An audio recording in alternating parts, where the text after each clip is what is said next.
പശ്ചിമേഷ്യൻ സംഘർഷം പുതിയ തലത്തിലേക്ക്. ഗൾഫ് രാജ്യങ്ങളെ നടുക്കി ഇറാന്റെ ആക്രമണം. ഖത്തറിലെ റാസ് ലഫാനിൽ വൻ മിസൈൽ ആക്രമണമാണ് ഇറാൻ നടത്തിയിരിക്കുന്നത്. പ്രതിരോധ തലവൻ അലി ലാരിജാനിയെ വധിച്ചതിൽ പ്രതികാരം ചെയ്യുമെന്ന് ഇറാൻ പ്രഖ്യാപിച്ച് മണിക്കൂറുകൾക്കുള്ളിലാണ് നടുക്കുന്ന ആക്രമണം ഉണ്ടായത്. നിലത്ത് വീഴുന്ന ഓരോ തുള്ളി ചോരയ്ക്കും വിലയുണ്ടെന്നും അമേരിക്കയും ഇസ്രയേലും ആ വില നൽകേണ്ടി വരുമെന്നുമായിരുന്നു മുജ്തബ ഖമനേയിയുടെ വാക്കുകൾ. ഇസ്ലാമിക സംവിധാനം എന്ന വൃക്ഷത്തിന് ചുവട്ടിൽ ചിന്തേണ്ടി വന്ന ലാരിജാനിയുടെ രക്തം ഊർജ്ജം പകരുമെന്നും കുറ്റവാളികൾ ചൊരിഞ്ഞ രക്തത്തിന് വലിയ വില നൽകേണ്ടി വരുമെന്നും മുജ്തബ മുന്നറിയിപ്പ് നൽകി. ഇതിന് തൊട്ടു പിന്നാലെയാണ് ഖത്തറിലെ സുപ്രധാന ഇന്ധന കേന്ദ്രമായ റാസ് ലഫാന് നേരെ മിസൈൽ ആക്രമണം ഉണ്ടായത്. ഇത് മധ്യപൂർവ്വ ദേശത്തും ഊർജ്ജ വിപണിയിലും വലിയ ഭീതിയാണ് വിധിച്ചിരിക്കുന്നത്. നാളിന്നുവരെ ഇസ്രയേലിനും US വ്യോമതാവളങ്ങൾക്കും നേരെ മാത്രമാണ് ഇറാൻ ആക്രമണം നടത്തിവന്നത്. എന്നാൽ പാർസിലെ ഇന്ധന കേന്ദ്രത്തിന് നേർക്ക് ഇസ്രയേൽ നടത്തിയ വ്യോമാക്രമണത്തിന് പിന്നാലെ ഇറാൻ നിലപാട് മാറ്റുകയായിരുന്നു. സൗദി അറേബ്യ, UAE, ഖത്തർ എന്നീ രാജ്യങ്ങളോട് ഇന്ധന സംഭരണ കേന്ദ്രങ്ങൾ ആക്രമിക്കുമെന്നും വലിയ വില നൽകേണ്ടി വരുമെന്നും ഇറാൻ തുറന്നടിച്ചിരുന്നു. റാസ് ലഫാന് പുറമെ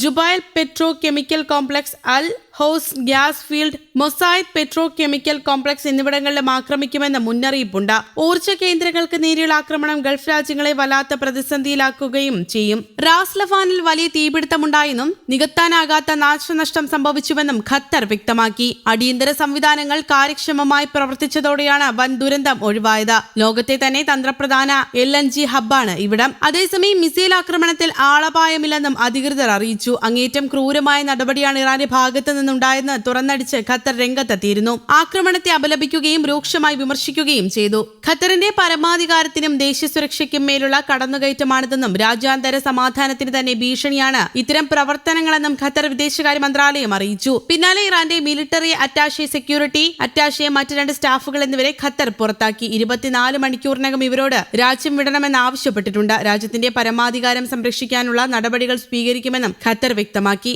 ലോകത്തെ ഏറ്റവും വലിയ ഗ്യാസ് ഫീൽഡാണ് സൗത്ത് പാർസിലേത്. ഇറാനിലെ ഗാർഹികാവശ്യത്തിനുള്ള വാതകത്തിന്റെ 70% ഇവിടെ നിന്നായിരുന്നു. അത്തരമൊരു തന്ത്രപ്രധാന സ്ഥലത്ത് ആക്രമണം നടത്തുക വഴി ഇറാന്റെ സമ്പദ് വ്യവസ്ഥയെയും ഊർജ്ജ വിതരണ ശൃംഖലയെയും കയറ്റുമതി രംഗത്തെയുമാണ് അമേരിക്കയും ഇസ്രയേലും ആക്രമിച്ചത്. വലിയ പ്രത്യാഘാതങ്ങൾ ഇതിനുണ്ടായേക്കാമെന്നും UAE ആശങ്ക പ്രകടിപ്പിക്കുകയും ചെയ്തിരുന്നു. ഖത്തറിനെതിരെ ഇനിയും ആക്രമണത്തിന് തുനിഞ്ഞാൽ പാർസ് ബാക്കിയുണ്ടാവില്ലെന്നും ഇറാന്റെ ഊർജ്ജ കേന്ദ്രങ്ങളെ തീർത്ത് കളയുമെന്നുമായിരുന്നു ട്രംപിന്റെ ഭീഷണി. അതേസമയം ആണവായുധങ്ങൾ വികസിപ്പിക്കരുതെന്ന ഇറാന്റെ നയത്തിൽ വലിയ മാറ്റമൊന്നും ഉണ്ടാകില്ലെന്നും അബ്ബാസ് അരാക്ചി അറിയിച്ചിരുന്നു. ഇറാൻ ആണവായുധങ്ങൾ വികസിപ്പിക്കാൻ ശ്രമിക്കുന്നതായി USഉം ഇസ്രയേലും നിരന്തരം ആരോപിക്കുന്നുണ്ട്. തങ്ങളുടെ ആണവ പദ്ധതി വൈദ്യുതി ഉൽപാദനത്തിനും സമാധാനപരമായ ആവശ്യങ്ങൾക്കും മാത്രമാണെന്നാണ് ഇറാൻ പറയുന്നത്. നിലവിലെ യുദ്ധം അവസാനിച്ചാലുടൻ തന്ത്രപ്രധാനമായ ഹോർമുസ് കടലിടുക്കിലൂടെയുള്ള കപ്പൽ ഗതാഗതത്തിന് പുതിയ നിയന്ത്രണങ്ങൾ കൊണ്ടുവരാൻ ശ്രമിക്കുമെന്നും ഇറാൻ അറിയിച്ചിട്ടുണ്ട്. ലോകത്തിലെ ഏറ്റവും തിരക്കേറിയ ഊർജ്ജ ഇടനാഴികളിലൊന്നിന്റെ നിയന്ത്രണത്തിൽ ദീർഘകാലാടിസ്ഥാനത്തിലുള്ള മാറ്റം വരുമെന്ന സൂചനയാണിത്. അമേരിക്കയുമായും ഇസ്രയേലുമായും സഖ്യമുള്ള രാജ്യങ്ങളുമായി ബന്ധപ്പെട്ട കപ്പലുകൾ ഈ ഇടുങ്ങിയ ജലപാത ഉപയോഗിക്കുന്നത് തടയാനുള്ള ടെഹ്റാന്റെ തീരുമാനത്തെ